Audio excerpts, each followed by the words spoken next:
Welcome back. Today is part 2 of our series of becoming your own expert.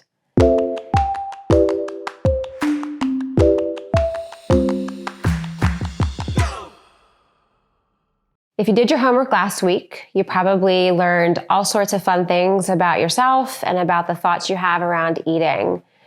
And I want to remind you that you're not alone, and a lot of the thoughts and feelings you probably wrote down, a lot of other people are having the same exact experiences. Even today as I sit here, I've been working on this for a few years now. I still have thoughts that come up. And it's okay. This is a practice that over time will get easier, and you will start learning new ways to feel around food and new beliefs about food. So now that you've identified some of your thoughts and feelings around eating, there's things you can do about it. You can start to develop your own counter thoughts. You can explore different things to remind yourself when those thoughts creep up so that you can move forward. It could be a mantra. It could be something you have written in your phone to remind yourself, or you have it on your desk. Something to just bring yourself back and out of those thoughts. I also want you to know that if this is really hard, and if you've recognized some thoughts that might be more disordered or harmful, really seek help from a professional like a counselor or your doctor to talk about this. Again, it's really common and you're not alone, and you can get help and you can move through this. So today I want to talk about the second question we reviewed last week, which is, do I eat for reasons other than hunger? This is a really big topic, and of all the questions we've gone through, there are so many layers to this one that we're going to work through today a little bit. So think about all the roles that food plays in our lives. We use food for celebrations. We use food for events and for comfort and for procrastinating and for soothing. These are all really unique to each person, but really common amongst all of us. And so we're going to talk about some, what I like to call eating triggers. So things that make us want to eat when our body doesn't feel physically hungry. And there's a list of these things. Before we get started though, I want to take some time to breathe. Again, anytime you are eating or even thinking about eating, it's really important just to ground yourself and to just take a few moments to relax your body before you go further. So find your seat. It could be in a chair, it could be on the floor, in your bed, wherever you are that you can comfortably sit. Put your feet on the ground, and you can rest your hands on your knees or in your lap somewhere, and take just a few deep breaths. You can close your eyes. You can keep them open and gaze softly at the floor, whatever you feel comfortable with.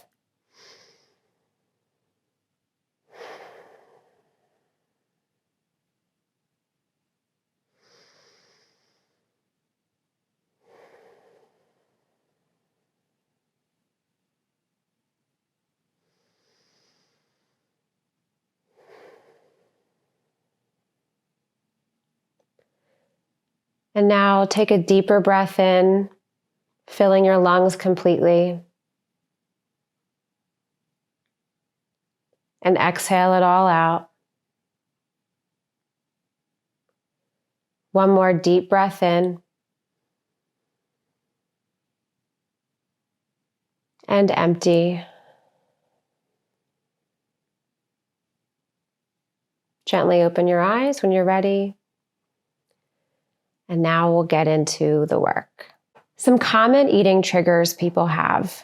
We all have. Number 1, seeing food. Think about when you are not hungry, but you're watching TV and you see a commercial come up for pizza. And all of a sudden, you could eat a pizza. You feel hungry. You feel, I really want to eat that right now. That is one way we become hungry without being physically hungry, through sight. The next one, number 2, is hearing food. So think about a time somebody sits next to you and is eating out of a bag of chips, or you can hear somebody eating or cooking. That can be another cue to your brain that says, oh, maybe I should eat now. Number 3 is smelling food. Walking through a bakery, walking through any eating establishment and smelling what's being prepared can just send you right into wanting to eat. The 4th one is social situations. So a birthday party or a work event or a wedding, something where food is involved and it's a part of the cultural norm to partake in it, even though you might not be hungry. The 6th one is stress. So that time you were at work and you didn't want to make that phone call and you reached for a snack that was in your cabinet, or you just put the kids down for your nap and you're feeling wired and you grab a snack. Those are some examples of stress, but you all probably know those moments of stress when you go to reach for a snack. The last one is procrastination. This is my biggest trigger, is when I want to avoid something, I grab something to eat, because that is way better than doing what I don't want to do. I want you to take a moment to write down some things that you've experienced in the past few days, times that you have eaten out of any of those triggers. And I also want you to think about, what types of foods did you reach for? Were they salty foods? Were they sweet foods? Were they comfort foods? Was it a drink? I want you to really pay attention to that as well. What triggers you've noticed come up in your life and what foods you reach for when those triggers arise.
So after reflecting on this, what did you find? What were some common triggers that you noticed in your own life? Was it that you walk home from work and you walk into the kitchen and immediately open the snack cabinet? Or was it you sat down after a long day and you were watching TV and something came on in the TV show or a commercial that made you want to get up and go get some food? Was it an argument with a family member that sent you immediately to the fridge? These are all really, really common scenarios that happen in everybody's lives at one point or another. I would say the stress trigger is a really interesting one because it is used a lot and people use food for soothing. That is just what we do. And we're going to talk today about why that's okay sometimes, but really what I want you to focus on is how often you're using food for things other than hunger. Because when we start using food for all sorts of fixes, especially the stressful and emotional ones, we're not really getting to what's really bothering us. We are consuming in a way that our bodies don't need, and we're also not addressing what it does. And so that's what I want to talk more about today. If you found that when you were reflecting on this, you weren't sure if you had triggers, that's really okay too, because a lot of people don't know when they're physically hungry and when they're emotionally hungry. A lot of times when we go for food, we just think, oh, I must be hungry. And sometimes that is the case, and sometimes it's not. And so we're going to do an exercise next that will help you really tune into, am I eating out of hunger, or is this something else? Okay, so we're going to do what I call a hunger check-in. This is a mini meditation you can do at any time, anywhere. It just takes a few minutes. And so we're going to practice it together, and then I want you to use it throughout the week. So find your comfortable seat again. If you can, have your feet on the floor, hands resting in your lap, and close your eyes and just start breathing normally.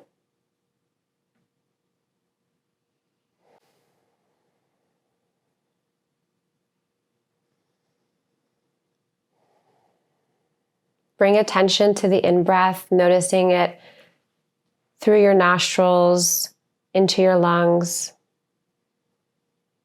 filling your belly.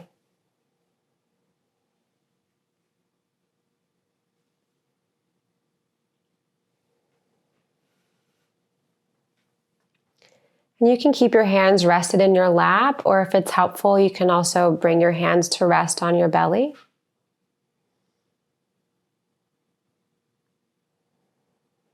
And notice how the breath fills your abdomen. And as you exhale, it empties.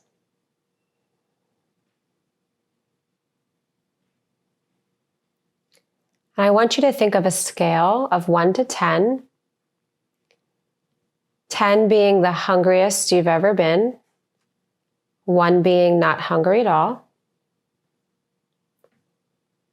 What level of hunger do you have in this moment right now?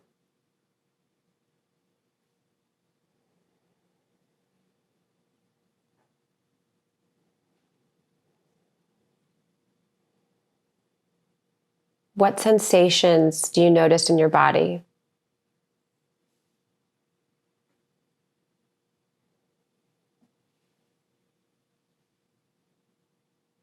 It doesn't matter what you've eaten already.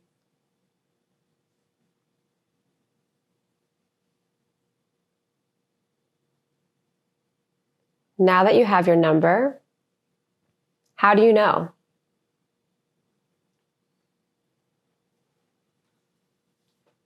What is your body telling you?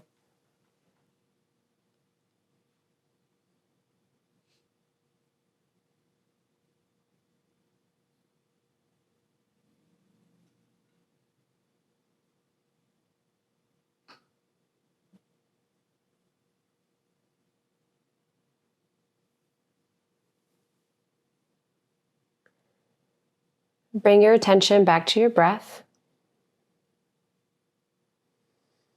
Breathing in and breathing out.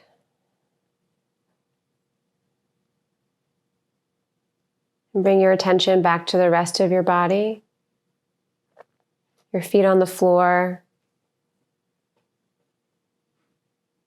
Your seat in the chair.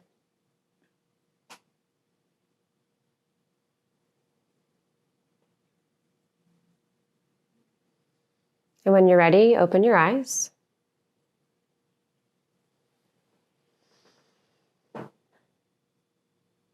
So, what number did you find? And how do you know?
It can be a really hard question to ask yourself and to figure out, but it's possible. The more you practice this, the more you'll learn your body's different levels of hunger.